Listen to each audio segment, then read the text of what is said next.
नमस्कार, आप देख रहे हैं न्यूज ब्रीफ। मैं हूं आपके साथ आशा सरमाल। चलिए शुरुआत करते हैं जम्मू कश्मीर से जुड़े बड़ी खबरों की। सबसे पहले आपको बड़ी खबर दिखाते चले, जहां पर नेशनल कॉन्फ्रेंस की अध्यक्षता में बैठक हुई है और बैठक में दो प्रस्ताव यहां पर पारित हुए हैं। वक्फ बिल और एलजी के फैसले को लेकर प्रस्ताव पारित किया गया है। सदन में नेशनल कॉन्फ्रेंस और सहयोगी दल सरकार को यहां जवाब देंगे। केंद्र सरकार को यहां लगातार आप देखिए किस तरह से घेरने की कोशिश और चेतावनी यहां पर देने की कोशिश हुई है। पूरी तरह से देखिए केंद्र सरकार को खामोशी को कमजोरी न समझने की चेतावनी दी गई है। बड़ी अपडेट बताते चले कि नेशनल कॉन्फ्रेंस की तरफ से आज एक मीटिंग बुलाई गई और इस मीटिंग के अंदर दो प्रस्ताव पास किए गए, जिसमें एलजी की तरफ से ट्रांसफर्स की गई थी, ये बड़ा मुद्दा उठाया गया। दूसरा वक्फ बिल को लेकर यहां पर बड़ा मुद्दा उठाने की बात हुई कि यहां असेंबली के अंदर वक्फ बिल को लेकर भी सरकार को घेरने की कोशिश होगी। लेकिन इसके साथ साथ लगातार देखिए नेशनल कॉन्फ्रेंस की अध्यक्षता में बैठक में दो प्रस्ताव जो है वो पारित कर दिए गए हैं। वक्फ बिल, एलजी के फैसले को लेकर प्रस्ताव यहां पर पारित हो गया है। लेकिन साथ ही बताते चलें कि एलजी की तरफ से भी बड़ी बात कही गई है कि रिऑर्गेनाइजेशन एक्ट 2019 में सेक्शन 55 के दायरे में रहते हुए कार्रवाई की गई है और मैं अपनी समय और सीमा सब जानता हूं। अपनी यहाँ पर आप देखिए किस तरह से पावर्स जो है वो जानता हूं, कहां तक मुझे काम करना है, ये एलजी की तरफ से बड़ी बात कही गई। लेकिन फिलहाल नेशनल कॉन्फ्रेंस की तरफ से एक बड़ी मीटिंग बुलाई गई, जिसमें दो मुद्दों पर चर्चा की गई और इन प्रस्तावों को पारित कर दिया गया, जिसमें वक्फ बिल का बड़ा मुद्दा रखा गया। दूसरा एलजी की तरफ से जो यहाँ पर ट्रांसफर्स की गई थी, ये बड़ा मुद्दा रखा गया, जिसमें ये कहा गया कि असेंबली के अंदर सरकार को घेरने की कोशिश की जाएगी और केंद्र सरकार नेशनल कॉन्फ्रेंस की खामोशी को बिल्कुल भी यहाँ पर कमजोरी ना समझे। इसी पर जानकारी लेंगे ज्यादा। इमरान नाइकू हमारे साथ जुड़ गए हैं श्रीनगर से हमारे संवाददाता ने। इमरान, अपडेट कीजिएगा। जिस तरह से आप देखिए लगातार मीटिंग्स का दौर शुरू किया गया, नेशनल कॉन्फ्रेंस की तरफ से दो प्रस्ताव पारित किए गए। देखिए, बिल्कुल आज श्रीनगर में चीफ मिनिस्टर उमर अब्दुल्ला की सदारत में लेजिस्लेचर्स पार्टी की मीटिंग हुई। इसका इजलास हुआ जिसमें कांग्रेस और जो आजाद अरकान यानी कि इंडिपेंडेंट जो मेंबर्स हैं और नेशनल कॉन्फ्रेंस के सभी जो लेजिस्लेटर्स हैं उन्होंने शिरकत की। और इस मीटिंग में दो अहम रेजोल्यूशंस या करारदादें जो है वो पास की गई। पहली जो रेजोल्यूशन इसमें पास की गई मीटिंग में वो ये कि जो वक्फ अमेंडमेंट बिल है इसकी सख्त मजम्मत की गई, इसे कंडेम किया और इसे करारदाद में कहा गया कि ये जो माइनॉरिटीज है उनके खिलाफ है। और तमाम जो यहाँ मीटिंग में लोग थे उन्होंने मुत्तफिका तौर पर इसकी मुखालिफत की। और दूसरी करारदाद में जो दूसरी रेजोल्यूशन आज की मीटिंग में पास की गई उसमें अवामी मैंडेट या जो इलेक्टेड गवर्नमेंट को जो मैंडेट मिला है उसके एहतराम पर जोर दिया गया है। और इस मीटिंग में वाज़िया किया गया कि मैंडेट को कमजोर करने की किसी भी कोशिश की मुखालिफत की जाएगी। और इस मीटिंग में लेफ्टिनेंट गवर्नर की जानिब से 48 KAS अफसरान के तबादले ख्याल पर भी गौर किया गया और आइंदा के लिए यानी कि फ्यूचर के लिए क्या स्ट्रेटेजी होनी चाहिए इस पे भी तबादला ख्याल हुआ। लेकिन इमरान, यहाँ पर सवाल ये है कि एलजी की तरफ से भी तो स्टेटमेंट दी गई। उन्होंने कहा कि रिऑर्गेनाइजेशन एक्ट 2019 सेक्शन 55 इम्पोज्ड है और उसी के दायरे में रहते हुए कार्रवाई की गई है। जी बिल्कुल, ये एक नया ट्विस्ट है जिस तरह से लेफ्टिनेंट गवर्नर ने इस पे अपना जो बयान दिया है या इसमें रिएक्शन दिया है। जिस तरह से उन्होंने कहा कि जो वो ट्रांसफर्स कर रहे हैं या कोई स्टेट में दे रहे हैं या कोई उनकी तरफ से जो एक्शन है वो J&K रिऑर्गेनाइजेशन एक्ट 2019 के दायरे में है। और खासकर वो जो एलजी ने कहा कि वो जानते हैं कि उनकी जुरिस्डिक्शन में क्या है, उनके डोमेन में क्या है और अपने डोमेन में रह के वो बात करते हैं या कोई डिसीजन लेते हैं। लेकिन यहाँ टेक्निकली या फिर अब पॉलिटिकली हमें ये देखना है कि अभी तक हम ये समझ रहे थे कि J&K रिऑर्गेनाइजेशन एक्ट के तहत लेफ्टिनेंट गवर्नर के पास कुछ स्पेसिफिक पावर्स है, जैसे लैंड ऑर्डर है, पब्लिक ऑर्डर है, IAS की ट्रांसफर्स है या फिर एंटी करप्शन ब्यूरो है। लेकिन लगातार ये नैरेटिव चलाया जा रहा था अभी तक कि जो KS अफसरान का मामला है यानी कि उनकी ट्रांसफर्स है ये इलेक्टेड गवर्नमेंट या चीफ मिनिस्टर के हदूद में है या उनके दायरे इख्तियार में या पावर में है। लेकिन जिस तरह से अब लेफ्टिनेंट गवर्नर का स्टेटमेंट आया है इससे एक नया ट्विस्ट सामने आया है। जिस तरह से उन्होंने काउंटर किया है जो आज मीटिंग हुई थी और जिस तरह से हमने कहा कि आज की मीटिंग का असल बुनियादी मकसद सिर्फ वक्फ बिल नहीं था, बल्कि आज की मीटिंग का मकसद ये था कि जो लेफ्टिनेंट गवर्नर ने हुकूमत बनने के 6 महीनों के दौरान जो ट्रांसफर्स किए केस अफसरान के और खासकर जो परसों 48 केस अफसरान की ट्रांसफर हुई है और सब इवन के नेशनल कॉन्फ्रेंस भी ये समझती है कि ये जो डोमेन है ये जो जुरिस्डिक्शन है उमर अब्दुल्ला की है। लेकिन जिस तरह से एलजी ने इस पे अब स्टेटमेंट दिया है, यकीनी तौर पर अब ये देखना होगा कि जम्मू कश्मीर में जहां ड्यूअल गवर्नमेंट सिस्टम है, एलजी के पास अलग पावर्स है, इलेक्टेड गवर्नमेंट के पास अपने स्पेसिफिक पावर्स है, इन सब ड्यूअल सिस्टम ऑफ गवर्नमेंट के बीच में अब नहीं ये एलजी साहब इमरान, का ये जी जी जब स्टार्ट में बड़ी बात हो रही थी और सवाल भी दागे जा रहे थे कि सरकार के पास पावर्स नहीं है, सरकार के अंदर जो मंत्री हैं, मुख्यमंत्री हैं, कुछ नहीं कर पाएंगे, पावर्स नहीं है, पावर सेंट्रिक 2 हो गया है यहाँ पर, तो ये 2 पावर सेंट्रिक को खत्म करने की ज़रूरत है, एक पावर सेंट्रिक रखने की ज़रूरत है, उस पर भी अभी तक कुछ नहीं हुआ। और फिर खुलकर उमर अब्दुल्ला भी तो सामने आए थे, उन्होंने कहा था कि मेरे पास तो सारी पावर्स हैं और मैं बहुत अच्छे से काम कर सकता हूं। तो फिर अब यहाँ पर एक बार फिर से पावर्स को लेकर पेंच क्यों फंस रहा है जब सारी चीजें क्लियर हैं? तो देखिए यही तो मसला है। जिस तरह से आज इस ट्रांसफर के बीच में एक बड़ी मीटिंग होना, फिर एलजी का दोबारा से उस पे रिएक्शन देना और लगातार ये बताना उमर अब्दुल्ला का कि उनके पास सारे पावर्स है, कुछ पावर्स को छोड़ के, या लैंड ऑर्डर की बात करते हैं हम या पुलिस की बात करते हैं, तो उन 2-3 इश्यूज को छोड़ के या पावर्स को छोड़ के बाकी सारा उनके हाथ में है। तो लगातार अगर हम जे.एंड.के रीऑर्गेनाइजेशन एक्ट को भी पढ़े तो उसमें भी ये जो पावर्स हैं ये नोटिफाइड किए गए हैं कि एलजी के डोमेन में क्या है और उमर के डोमेन में क्या है। लेकिन अब ये जो एलजी ने कहा है, इस चूंकि उन्होंने स्पेसिफिक इस ट्रांसफर के बारे में बात नहीं की है, ट्रांसफर जो उन्होंने ऑर्डर किया है उसके बारे में बात नहीं की है, बल्कि उन्होंने जनरली कहा है कि वो जानते हैं कि उनके डोमेन में क्या है। लेकिन जाहिर सी बात है कि इशारा उसी की तरफ से लगातार, जिस तरह से वक्फ हमने बिल को लेकर भी प्रस्ताव जो है वो पारित कर दिया गया। जब राज्यसभा के अंदर पारित, लोकसभा के अंदर पारित, तो फिर क्या समस्या है? अब तो राष्ट्रपति के पास जाना है। देखिए जो वक्फ बिल का मामला है, चूंकि जिस तरह आपने कहा लोकसभा राज्यसभा में इसको मंजूरी मिली है, लेकिन इसके बावजूद भी जिस तरह से आपने भी देखा कि जनता दल यूनाइटेड के जो 2 मुस्लिम मेंबर्स हैं उन्होंने रिजाइन किया है। इसी तरह से हम देख रहे हैं कि पूरे मुल्क में इस वक्त जो मुस्लिम पॉलिटिशियंस हैं या फिर डिफरेंट जो इस्लामिक स्कॉलर्स हैं, ये वो इसकी मुखालिफत कर रहे हैं। तो कांग्रेस इसकी अपोजिशन बढ़ चढ़कर इसकी मुखालिफत कर रहे हैं और ये समझ रहे हैं कि उनके पर ये नंबर गेम था, चूंकि बीजेपी के पास या एनडीए के पास वो मेजॉरिटी है कि वो आराम से इसको पास कर सकते थे और जैसा हुआ भी। लेकिन फिर भी हम देख रहे हैं कि all India Muslim personal law board हो या जमीयत उलमा हिंद हो या फिर यहाँ पे अगर हम जम्मू कश्मीर में देखें कि मुत्तहिदा मजलिस उलमा हो या फिर दीगर जो यहाँ की सियासी जमातें हों, जिसमें national conference, PDP, Congress, BJP को छोड़ के जितनी भी सियासी जमातें हैं, इस इशू को लेके यहाँ पे वो एक प्लेटफॉर्म पे हैं, अपना लेकिन एजेंडा उसके दर्ज कर साथ रहे साथ हैं। इमरान, अगर हम देखें कि लोकसभा के अंदर जब कार्रवाई हुई और राज्यसभा के अंदर कार्रवाई हुई, बार बार नजरें ये टिकी थी कि क्या जेडीयू और टीडीपी समर्थन देगी या नहीं। लेकिन टीडीपी और जेडीयू ने पूरी तरह से फुल का यहाँ समर्थन दिया और उसके बाद अगर 1 या 2 कोई नेता इस तरह से इस्तीफा दे देता है तो इस पूरे पहले तो बिल को पढ़ने की जरूरत है कि नहीं। युवाओं को रोजगार देने की बात उसमें हुई है, महिलाओं के हक देने की बात हुई है, पिछड़ों के साथ जो भेदभाव हो रहा था उसे खत्म करने की कोशिश होगी, जो वक्त की जमीन को लुटेरे लूट रहे थे उन पर कार्रवाई होगी, बिल के अंदर लिखा गया है। तो पहले पढ़ने की जरूरत है कि नहीं?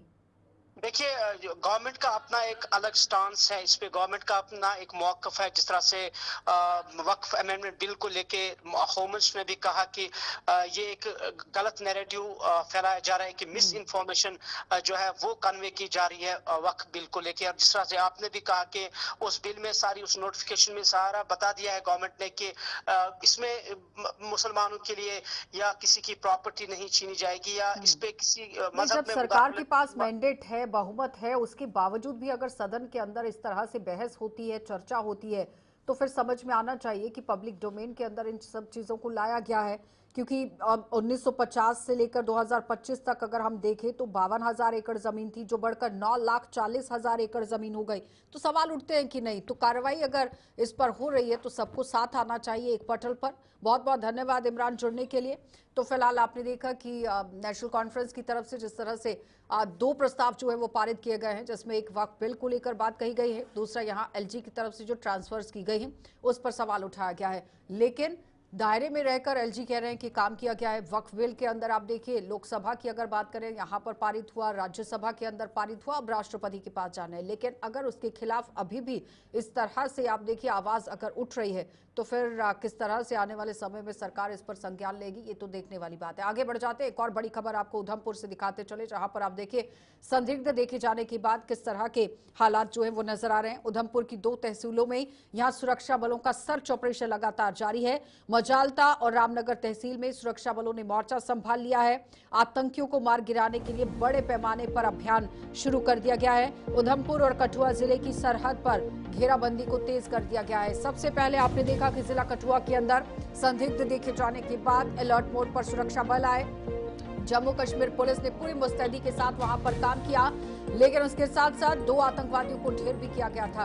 और जो चश्मदीद थे उन्होंने कहा कि यहां 2 से 3 का आंकड़ा हो सकता है, लेकिन फिलहाल संदिग्ध जो बार बार देखे जा रहे हैं, अलर्ट मोड पर पुलिस भी है, सुरक्षा बल भी है। और अब मजालता और साथ ही साथ रामनगर तहसील की बात करें तो यहां पर सुरक्षा बलों ने अब मोर्चा संभाल लिया है। आतंकियों को मार गिराने के लिए बड़े पैमाने पर अभियान शुरू कर दिया गया है। उधमपुर और जिला कठुआ की सरहद पर घेराबंदी तंग कर दी गई है। उधमपुर की 2 तहसीलें हैं जहां पर सुरक्षा बलों ने सर्च ऑपरेशन शुरू कर दिया है, क्योंकि संदिग्ध देखे जाने के बाद लगातार पूरे इलाके को यहां पर खंगालने की कोशिश हो रही है कि आखिर बाहर से व्यक्ति यहां तक कैसे पहुंच गया है। इसी पर जानकारी लेंगे, इस वक्त हमारे संवाददाता किशोर हमारे साथ जुड़ गए हैं। किशोर, सबसे पहले तो ताजा अपडेट कीजिएगा, क्या कुछ वहां पर चल रहा है इस वक्त सर्च ऑपरेशन? बिल्कुल, देखिए आशा, जिस तरह से 2 दिन पहले जो कठुआ और उधमपुर का बॉर्डर है, ये जो इलाका है, इस इलाके के अंदर जो 2 से 3 जो सस्पेक्ट देखे जाते हैं और उसके बाद जो सर्च ऑपरेशन है उसको बड़े पैमाने पर चलाया जाता है। लेकिन इस वक्त की एक बड़ी खबर जो है वो आ रही है कि जो रामनगर तहसील का अलग-अलग 2 तहसीलों के अंदर अभी तक जो सर्च ऑपरेशन है उसको बड़े पैमाने पर चलाया जा रहा है। लेकिन कल जब हमने डीआईजी उधमपुर रियासी रेंज से बात की तो उनकी तरफ से ये कहा गया कि 2 से 3 जो सस्पेक्ट थे वो किसी के घर में रात के समय पहुंचते हैं, कुछ खाने पीने वाली वस्तुएं और कुछ कपड़े, मोबाइल फोन जो है वो उनको छीन लेकर जाते हैं। उसके बाद जैसे ही वहां पे पुलिस, जो मजालता पुलिस है, उसको पता चलता है तो हमने ये देखा आशा कि ये जो इलाका है ये कठुआ के साथ साथ जो पहाड़ियां हैं, काफी जंगल का इलाका है, काफी जंगली इलाका है और यहाँ पे सर्च ऑपरेशन चलाना किसी खतरे से कम नहीं है। और दूसरी तरफ हमने ये भी देखा कि जो ये बसंतगढ़ का इलाका है, ये भी जो पहाड़ियां हैं, ये भी जो है वो इस इलाके के अंदर ये जो इलाका है वहां पे मिलती है। लेकिन हमने सुबह से देखा कि जो बड़े अधिकारी हैं, बड़े अलग अलग सिक्योरिटी फोर्स के जो जवान हैं, जो इलाके के अंदर पहुंचे हैं और पूरी तरह से जो है वो जंगल है उनको खंगाला जा रहा है कि जल्द से जल्द जो 2 से 3 आतंकी हैं उनको जो है वो ढेर किया जाए। लेकिन दूसरी तरफ हमने ये भी देखा कि जो आसपास के गांव वहां पे रहते हैं, जो कठुआ के साथ बॉर्डर मिलता है उधमपुर का, वहां पे लोगों का ये कहना है कि वो दहशत में जीने के लिए मजबूर हुए हैं, क्योंकि जिस तरह से हमने देखा कि जो गांव के अंदर लोगों के घर रहते हैं वो दूर दूर रहते हैं। अब पुलिस मौके पर पहुंची है, एसओजी मौके पर पहुंची है और पूरी तरह से जो आशा है वो इन किशोर, इलाकों को। जिस तरह से उधमपुर से ही खबर सामने आई थी, जो लोग जिनके घर के अंदर आतंकियों ने कुछ समय बिताया, वहां से खाना लेकर चले गए, मोबाइल फोन उनका ले जाया गया, तो उस पर कार्रवाई को तेज किया गया है। लेकिन जो पुराने रूट हैं, क्या लगता है उसका इस्तेमाल आतंकियों की तरफ से किया जा रहा है और वहां पर सिक्योरिटी किस तरह से टाइट की गई है? बिल्कुल, देखिए जिस तरह से मैंने पहले भी जिक्र किया कि जो बसंतगढ़ का इलाका है, लगातार यहाँ से 3 से 4 महीने से इस इलाके के अंदर जो है वो सर्च ऑपरेशन जो है वो चल रहा है। दूसरी तरफ हमने ये देखा कि जो ये उज दरिया है ये काफी जंगल का इलाका है। जिस तरह से डीआईजी उधमपुर रियासी रेंज का ये भी कहना है कि जिस घर में ये इस तरह का खाने वाली वस्तुएं, रोटी बनाकर काफी घंटे तक यहाँ इनके घर पे रहे उन लोगों को भी जो है ये कहना है कि वहां पे बंदी उन लोगों को बनाया गया। और अब जिस तरह से इस इलाके की मैं बात करूं या उज दरिया की मैं बात करूं या मजालता तहसील, जहाँ रामनगर का एक इलाका है जिस इलाके के अंदर अभी सर्च ऑपरेशन चल रहा है, वो जोफड़ का इलाका है। जितनी भी ये पहाड़ियां हैं ये सारी जो कड़ुआ के साथ साथ जो बसंतगढ़ का इलाका है, ये पहाड़ियां वहां पे मिलती है। और दूसरी तरफ हमने ये भी देखा कि काफी ये जो रूट्स हैं ये पहले भी जो इस तरह के जो दहशतगर्द हैं वो चुन चुके हैं, क्योंकि कड़ुआ को इसी इलाके से उनके जो पुराने रास्ते थे। किशोर, लेकिन अभी कठुआ के जो जंगल हैं उनमें 12 दिनों से आपने देखा कि सुरक्षा बलों की तरफ से अभियान जारी किया गया था, लेकिन फिर कठुआ और उधमपुर के जो मजालता इलाका है वहां पर 2 घरों में घुस जाना हथियारबंद लोगों की तरफ से और इस तरह से घर वालों को बंधक बना लेना और फिर खाना छीनकर भाग जाना, सिक्योरिटी पर सवाल उठाए जा रहे थे ऑपोजिशन पार्टीज की तरफ से। क्या लगता है सियासत इस पर कितनी जायज है? दूसरा ये है कि चप्पे चप्पे को खंगालने के लिए किन किन उपकरणों का इस्तेमाल किया गया है, क्या ड्रोन का इस्तेमाल किया गया है? क्योंकि जिस तरह से बताया जा रहा था कि घने जंगल हैं, काफी मुशक्कत यहाँ सुरक्षा बलों को करनी पड़ रही है।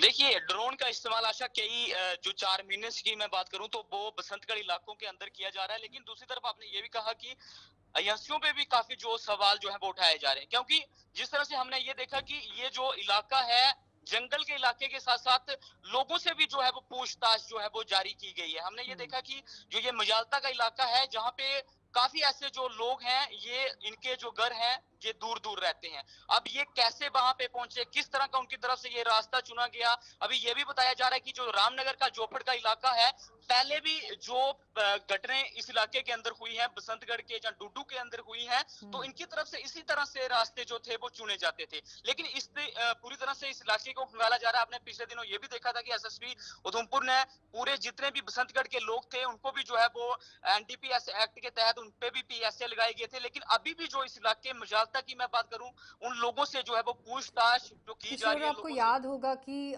पेट्रोल पंप पर किस तरह से बस के अंदर धमाका हुआ था और जानकारों की तरफ से ये कहा गया था जब एनआईए की टीमें भी वहां पर पहुंची थी कि स्टिकी बॉम्ब का इस्तेमाल किया गया है।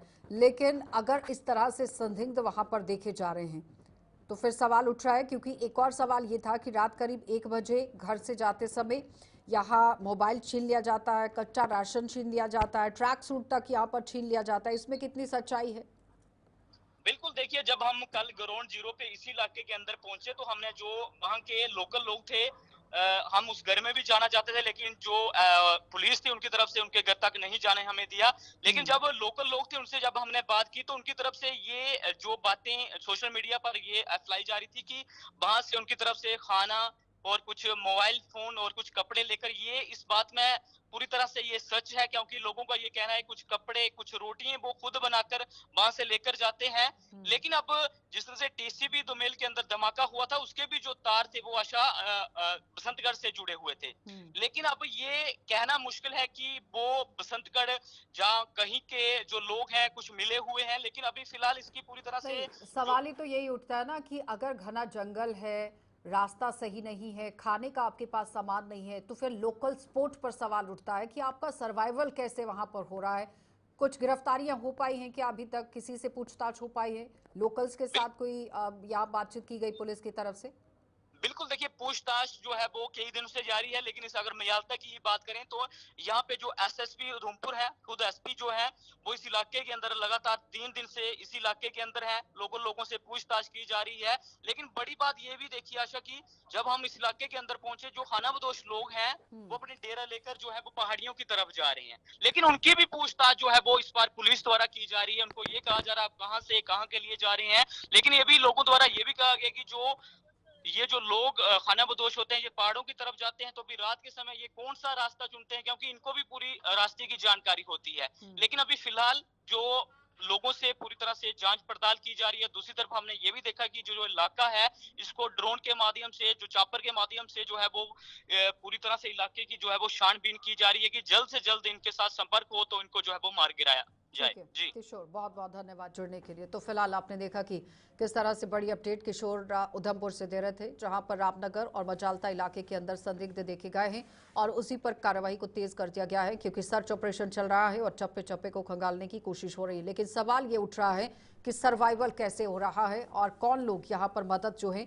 वो कर रहे हैं। ऐसे लोगों की भी निशानदेही करने की जरूरत है। आगे बढ़ जाते हैं, एक और बड़ी खबर आपको सांबा से दिखाते चले, जहां पर आप देखिए आज सांबा में आईबी पर सुरक्षा व्यवस्था को चाक चौबंद कर दिया गया है और वहां पर भी किस तरह से सर्च ऑपरेशन जो है वो शुरू किया गया है। बताते चले कि सांबा के अंदर जिस तरह से हाई अलर्ट पर यहाँ सुरक्षा बलों को रखा गया है, अंतर्राष्ट्रीय बॉर्डर पर चाक चौबंद यहाँ पर सुरक्षा व्यवस्था को कर दिया गया, क्योंकि जो बेई इलाका है वहां पर भी सर्च ऑपरेशन चल रहा है। पुलिस का सब जो स्पेशल ऑपरेशन ग्रुप है वो इस पर कार्रवाई कर रहा है। तो फरार आतंकियों के खात्मे के लिए मिशन ने अब यहाँ जोर पकड़ लिया है, क्योंकि एक एक करके चप्पे चप्पे को खंगालने की कोशिश पुलिस की तरफ से, सुरक्षा बलों की तरफ से की जा रही है। अंतर्राष्ट्रीय बॉर्डर पर अब यहाँ पर सुरक्षा को चाक चौबंद कर दिया गया है और आईबी से सटे हुए बेई इलाके के अंदर सर्च ऑपरेशन चल रहा है। पुलिस का जो स्पेशल ऑपरेशन ग्रुप है वो यहाँ पर चप्पे चप्पे को छान रहा है। फरार आतंकियों के खात्मे के लिए मिशन ने पूरी तरह से जोर जो है वो पकड़ लिया है। सांबा में अंतर्राष्ट्रीय बॉर्डर पर चाक चौबंद सुरक्षा व्यवस्था कर दी गई है। पुलिस की तरफ से स्पेशल ऑपरेशन ग्रुप यहां पर काम कर रहा है और आप देखिए आईबी के साथ सटे हुए जो इलाके हैं वहां पर भी निगरानी को बढ़ा दिया गया है, क्योंकि इससे पहले आपने देखा कि बार बार सवाल ये उठ रहे थे कि इन्फिल्ट्रेट किया गया है, आतंकी इस तरफ यहां पर घुस गए हैं। लेकिन जानकारों की तरफ से जिस तरह से कहा गया कि मुस्तैदी को बढ़ाने की जरूरत है, उसी पर काम करते हुए अब आप देखिए किस तरह से सुरक्षा बल देखे गए हैं। और ये भी बताते चले कि यहाँ अमित शाह का जो दौरा है वो भी काफी अहम होने वाला है। आईबी की तरफ वो भी यहाँ पहुंचने वाले हैं। ऋषि खजूरिया हमारे संवाददाता हमारे साथ जुड़ गए हैं, क्योंकि महज जिस तरह से बताया जा रहा था कि 5 या 6 अप्रैल को ये दौरा हो सकता है। ऋषि, बड़ी अपडेट आपसे जानना चाहेंगे। सुरक्षा व्यवस्था को हाई अलर्ट पर रखा गया है, किस तरह की कार्रवाई वहां पर चल रही है? देखिए, बिल्कुल सबसे पहले हीरानगर के सन्याल इलाके में जो आतंकियों की मौजूदगी, उसके बाद ऑपरेशन चला, फिर इसके बाद राजबाग के जुठाना सफान इलाके में ऑपरेशन चला और वहां पर 2 आतंकियों को मार भी गिराया गया। लेकिन उसके बाद जब बिलावर में आतंकियों की यहाँ पर मौजूदगी देखी गई, वहां पर भी ऑपरेशन चला। तो ये ऑपरेशन लगातार पिछले 12 से 13 दिनों से एंटी टेररिस्ट ऑपरेशन चलाया जा रहा है। लेकिन अगर बात करें तो सांबा सेक्टर की अंतर्राष्ट्रीय सीमा हो या फिर कठुआ जिला की अंतर्राष्ट्रीय सीमा हो, यहाँ तमाम अंतर्राष्ट्रीय सीमा के साथ सटे इलाकों में भी लगातार जो वो चौकसी बढ़ा दी गई है। बीएसएफ लगातार पेट्रोलिंग को बढ़ा चुकी है। इसी के साथ जम्मू कश्मीर पुलिस की एसओजी की टीमें हो या सीआरपीएफ की टीमें हो, लगातार हर एक इलाके को चप्पे चप्पे पर यहाँ पर खंगाला जा रहा है।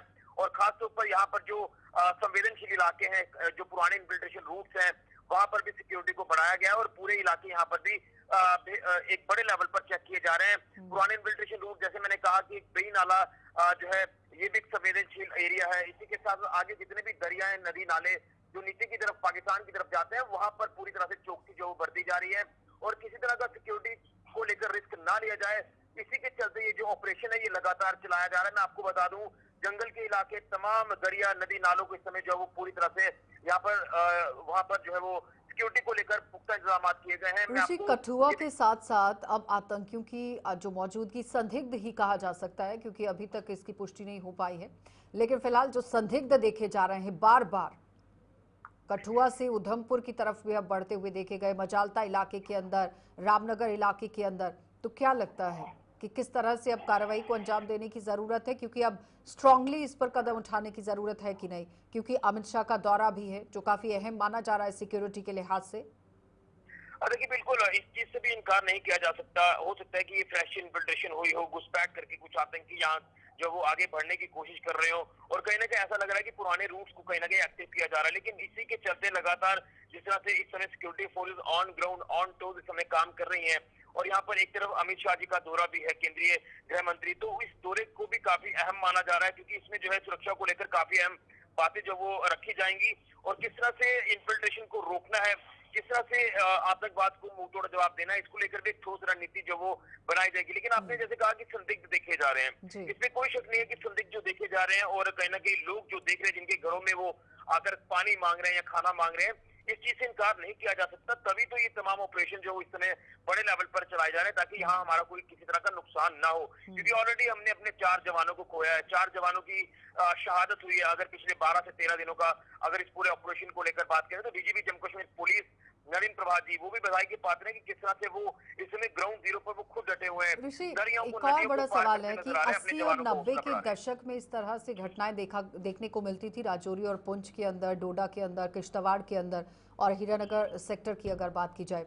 लेकिन एपिक सेंटर को जिस तरह से बदला गया है, एक बड़ा मूव यहाँ आतंकियों की तरफ से, क्योंकि नार्को टेररिज्म पर भी सवाल उठ रहे थे कि ड्रॉपिंग हो रही है, उसके बाद बार बार मुस्तैदी बढ़ाने की कोशिश हो रही थी। लेकिन सवाल यहाँ पर ये है कि जो लोग सपोर्ट इस वक्त कर रहे हैं, रिसीवर जो लोग हैं, उन पर भी तो चेक लगाने की जरूरत है, ऐसे लोगों की निशानदेही करने की जरूरत है कि नहीं?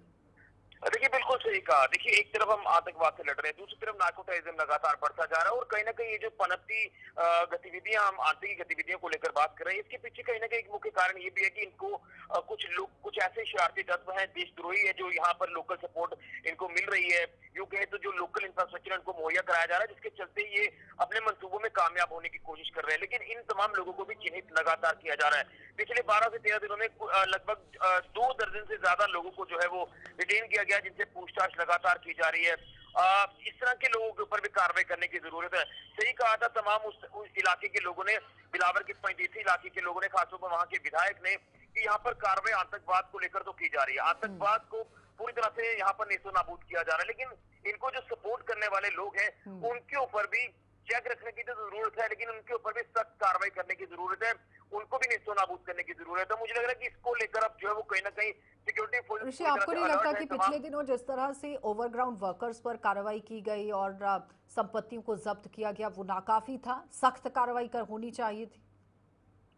देखिए बिल्कुल सख्त कार्रवाई तो लगातार, देखिए जब बात आती है देश के ऊपर, अगर कोई आंख उठाकर भी देखेगा तो ऑब्वियसली बात है कि सिक्योरिटी फोर्स उसे बख्शेगी नहीं। इसमें जिस तरह से हम जमीनी स्तर पर इस समय देख रहे हैं कि वो चाहे पुलिस के आला अधिकारी हो, बीएसएफ के आला अधिकारी हो, सीआरपीएफ हो या सेना हो, तमाम अधिकारी इस समय जैसे पूरी सिचुएशन को क्लोजली वॉच कर रहे हैं। और उनका ये सही कहा डीजीपी साहब ने कि हम इस ऑपरेशन को तब तक कायम रखेंगे, तब तक इसे लाइव रखेंगे, जब तक इन आतंकियों को जो है पूरी तरह से खत्म नहीं किया जाता। ये लगातार ऑपरेशन जारी बहुत बहुत धन्यवाद ऋषि जुड़ने के लिए। तो फिलहाल आपने देखा ऋषि खजूरिया हमारे साथ जुड़ रहे थे, जो बता रहे हैं कि किस तरह से सर्च ऑपरेशन आईबी पर भी शुरू कर दिए गए हैं। सुरक्षा व्यवस्था को अलर्ट मोड पर रखा गया है, चाक चौबंद रखा गया है, हर आने जाने वालों पर पैनी नजर रखी जा रही है। लेकिन सवाल फिर वही उठता है कि जो लोग सपोर्ट कर रहे हैं, ओवरग्राउंड वर्कर्स हैं, ऐसे लोगों पर कार्रवाई करना बहुत जरूरी है। चेक लगाने की जरूरत है कि कौन से ऐसे लोग हैं जो यहाँ मदद कर रहे हैं, क्योंकि सर्वाइवल बिना मदद के यहाँ नहीं हो सकता है घने जंगलों के अंदर। तो चेक लगाने की जरूरत है जम्मू कश्मीर पुलिस को भी और सुरक्षा बलों को भी। फिलहाल न्यूज ब्रीफ में इतना ही, इजाजत दीजिए, नमस्कार।